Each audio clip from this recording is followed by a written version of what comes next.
where I know for a fact you didn't sit down as a little girl and say, you know what, when I get older, I want to teach seniors how to navigate through technology. I know that wasn't the case. So in your situation, when you were younger, what did you want to grow up to be?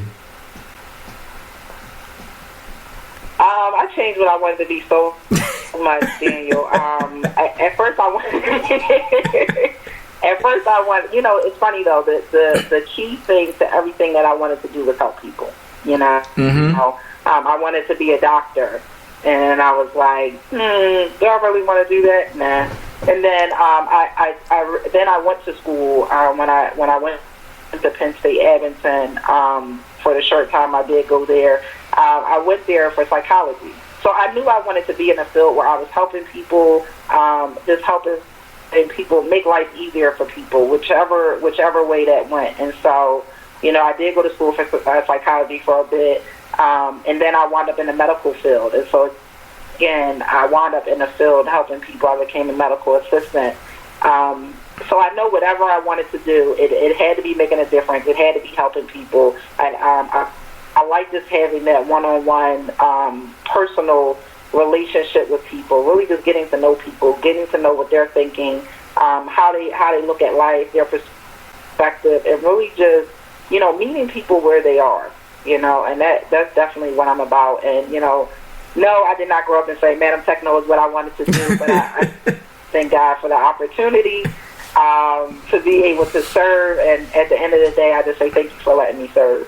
Oh yeah, that serving is definitely the way to go, and that's the way I live my life. And what do you think nurtured that servant's mindset inside of you as a child to always want to do things to help other people?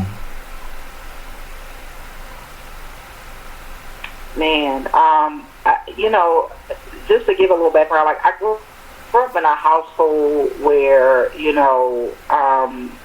I kind of always played the motherly role. I had 6 brothers and sisters, and we all didn't live in the same house at the same time, but at any given time there was at least 2 or 3 of us in there. And I just remember taking care of everybody, kind of being a caretaker and that kind of thing. And so it just was instilled in me, being able to help my brothers and sisters, being able to do whatever I needed to do to be a help to my parents. And so it's just something that was in me, I guess, from birth, you know what I mean? And I think it's something that can be learned, but at the same time, I feel like for me, it was just something that was just in me.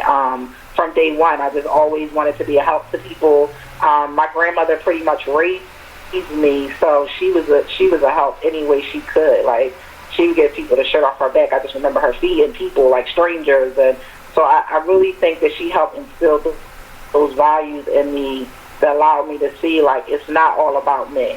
It's not all about me, and that if you have a serving attitude and you are making yourself available to others, God will open doors for you. Yes, that, He will. You didn't even think are possible. You know what I mean? And so, He's been doing that. Busting out windows and knocking down doors. And I'm like, okay, I see you working. I'm just going to do what I need to do. Keep being faithful.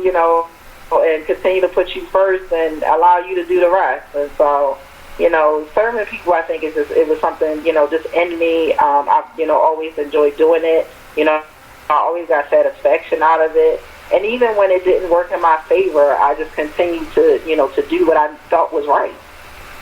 Yeah, that's the tough part. Now, I want to get a little deep with you real quick. So, growing up and having that motherly type of relationship at home and situation, and then seeing your family serve others, as you started to get older and you started to do things to help other people, like, how tough was it when you got to that place where you felt like you were just helping, pouring into others, but you weren't getting anything in return?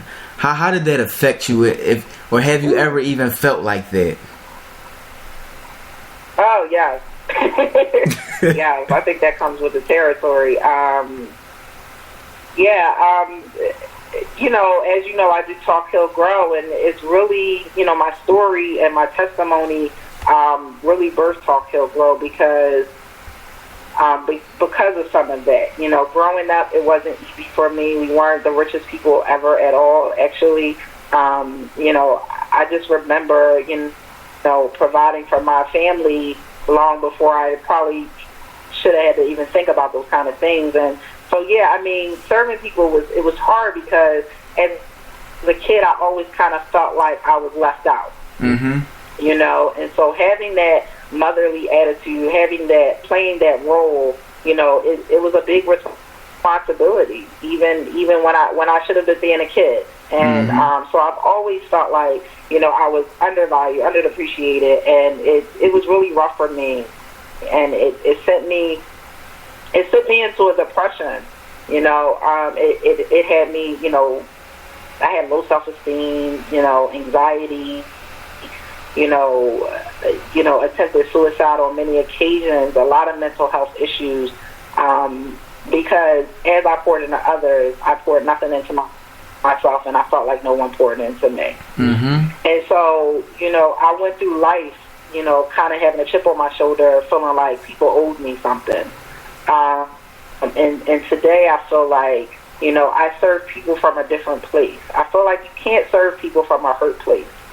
Because when you serve people from a hurt place, you have these expectations of thinking that you're going to get something back. Yeah. And when you serve people, you can't expect what you give out to get back. Mm-hmm.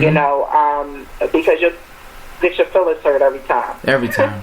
And so it wasn't until I really, really, went through therapy and went through counseling and went through many struggles and situations and experienced like really traumatic situations it really made me really take a look at Sederia and say, you know what, I can't continue to live my life. Like the Lord is not going to elevate me and put me in a position to be able to get more. And so I really deal with what I have in front of me and really heal and grow from it, and really find out what it is that Sederia wants and needs and, who I am.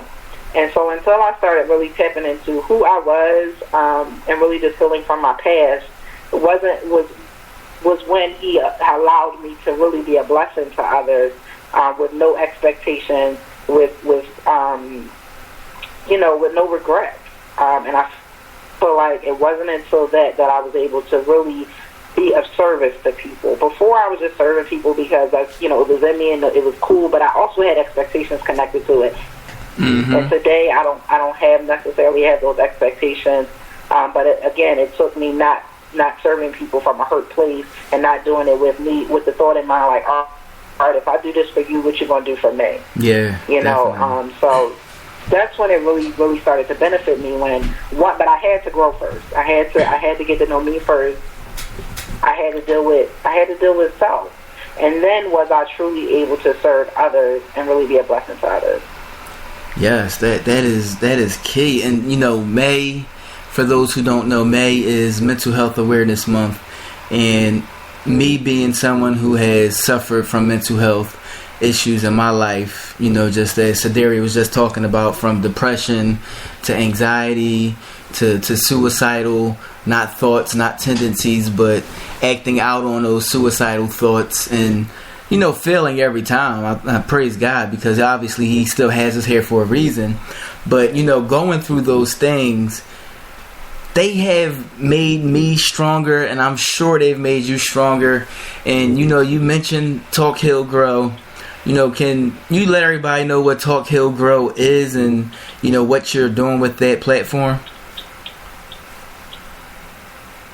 Sure.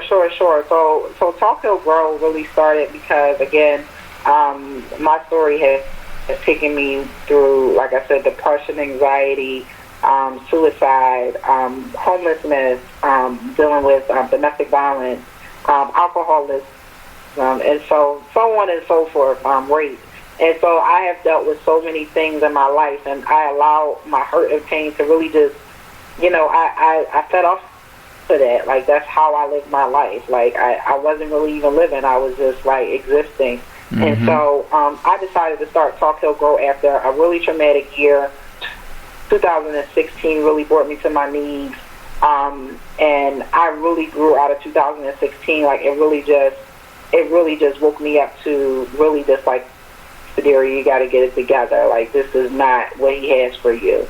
And so I started Talk He'll Grow this year because it was really just to bring awareness to some of these things that we as women, my focus audience is women, but men join in too. And because I feel like everybody can get something out of what I'm saying. Not just women suffer from these things, but men as well. But really just bringing awareness to some of these issues that we a lot of the times grew up in a generation where we just sweep things under the rug. You know, it's like, oh, you've been raped, oh, poor baby, you know, where therapy is not an option. Everybody looks at mental health with this, with this eye, like, it's like a negative thing when you say, oh, I suffer from depression, or, I'm bipolar, or whatever. Everybody's looking at it, like, looking at you like you're crazy. And so people don't necessarily want to connect themselves to those things. And so we just sweep all this stuff under the rug, any feelings, anything we're going through, and we just keep moving. And the thing about it is, I was kind of tired of seeing my people just sitting there, like, hurting and trying to build businesses and be great, but yet they connected to all this pain, and for me, it was just like, all right, I'm going to create Talk He'll Grow to really just tell my story, tell how God has used me, the things I've been through, and how that is not your final destination. Your current situation is not your final destination. And really, it's going to take you to do the hard things. It's going to take you to do the work. It's going to take you to look at the ugliness of yourself and even look at the good things about yourself to be able to walk you into your purpose, to be able to elevate your life. That business you're working on, it's not going to move because you still have things that you're holding on to. And until you push past those things and until you are able to deal with those things, you won't be successful, in all sense of the word. And so really that's just what Talk He'll Grow is. And it's really been doing well. The following has been good and consistent, but I don't really do it for the likes. If I got one viewer the whole time, I feel like if that one viewer got anything out of what I said, if that one viewer is going to, walk away from, that live on Facebook and say, you know what, I need to get myself together, that I made a difference today. Yes, indeed. And so that's really what Talk He'll Grow is about.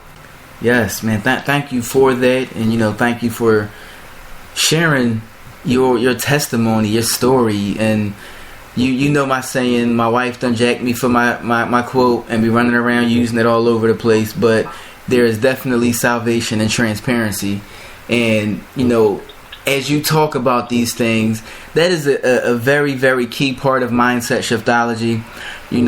Becoming one with yourself and becoming your whole self and becoming happy with yourself is definitely a process, especially if, we go through different experiences growing up, and it really takes its toll on us. And a lot of times, like you said, and I'm going to just be real with y'all, because y'all know what it is. Y'all know it's the truth. But in the black community, the stigma surrounding mental health is outrageous. They act as if you can't receive help. You're not supposed to go see nobody. You got to keep everything to yourself. You got to be strong, blah, blah, blah. Listen, if you're going through things, talk to somebody. Please get help.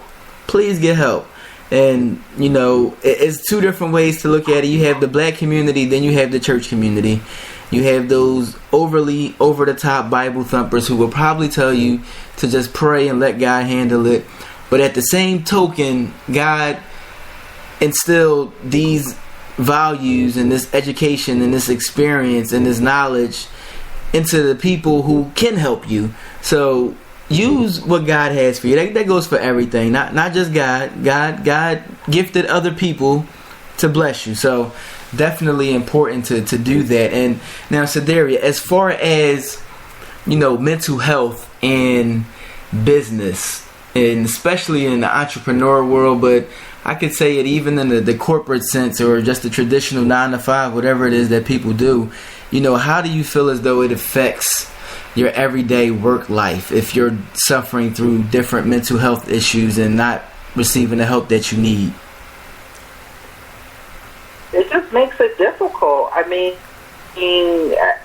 I did it. I did it for many years. You know, there's many days I would go to work and I would smile through the pain, but literally that morning I was praying to God like,